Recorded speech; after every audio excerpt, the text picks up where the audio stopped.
Welcome, Locked In fans. It's your boy Ron Money here. So today we're just gonna talk a little episode, it's an NFL episode. So get right into it.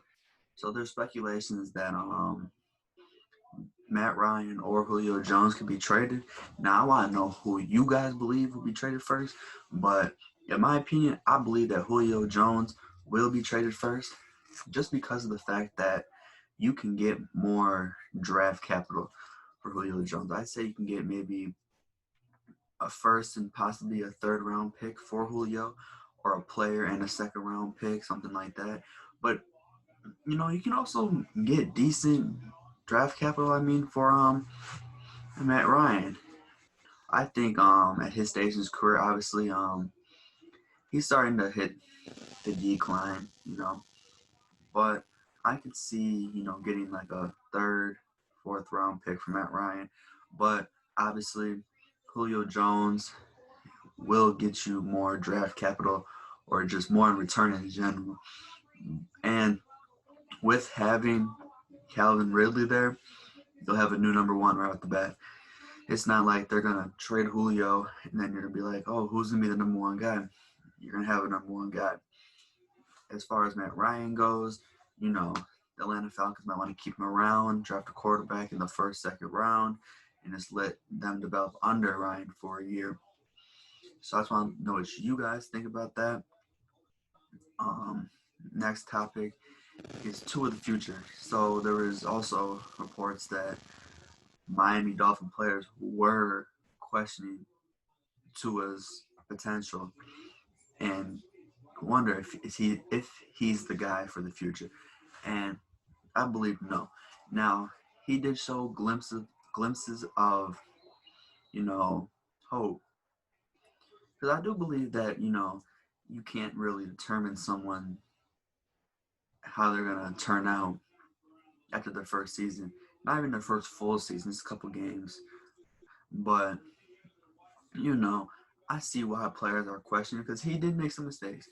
But if you give the kid time to grow and just get a hold of the NFL, I'm pretty sure he can turn into something greater.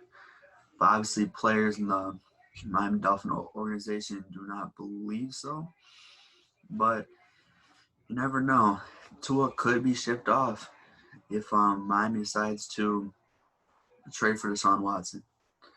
You know, so we'll see what happens with that.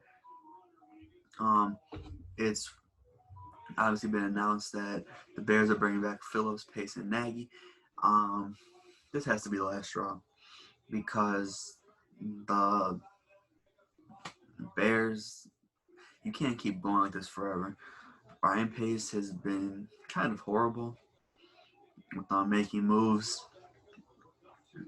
The Bears are gonna, if they don't win this year, or I'm sorry, go to the playoffs next year. I'm sorry, not this year. They're gonna be sellers. You have players like Mack, Quinn, Fuller, who are starting to age, and you're gonna start to need to start that rebuild. So you'll see them start moving these players. But back to Phillips, Pace, and Nagy. Nagy, you've seen how successful the Bears were when he was not calling plays. Nagy's the one who pulled out Mr. Trubisky for Nick Foles. If Nick Foles never got hurt, um, he would have been the starting quarterback the rest of the season, and the Bears missed the playoffs. That's just my opinion. But I do believe that um, there is a chance.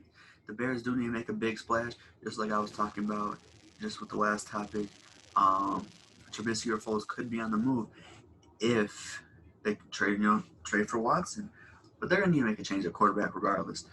Whether it's um, Watson, possibly Matt Ryan if you trade for him, Jameis Winston, Cam Newton.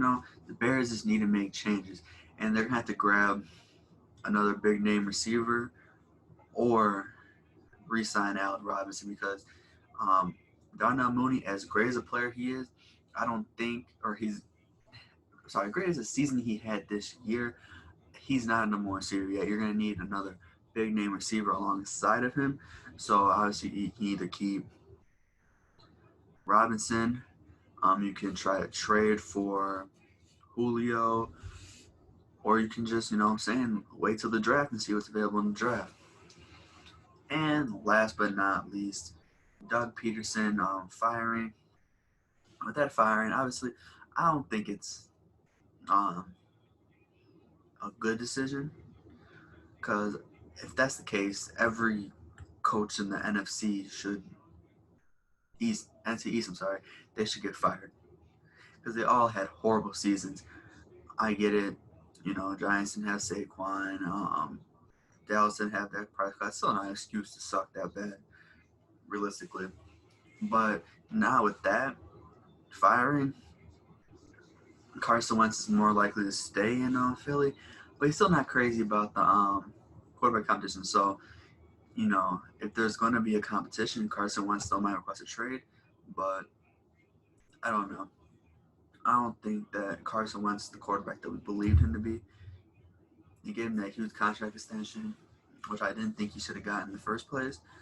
But obviously, whoever decides to be, or I'm sorry, whoever the Eagles hire as their next head coach, that's his choice. Are they going to stick with Hurts? Are they going to try to move Wentz?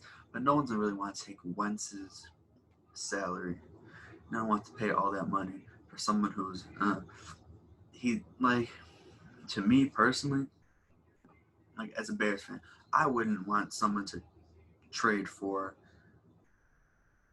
Carson Wentz because it showed obviously with the whole quarterback controversy and whatever, he's not mentally tough. As a quarterback, as a good quarterback, you need to be mentally tough, and he doesn't have that. That's really what's standing in his way of being great. Is he can't handle the pressure. To be great, you need to be able to handle pressure. And it shows he's mentally weak, and I don't think any franchise would really want someone who's mentally weak. But we'll see.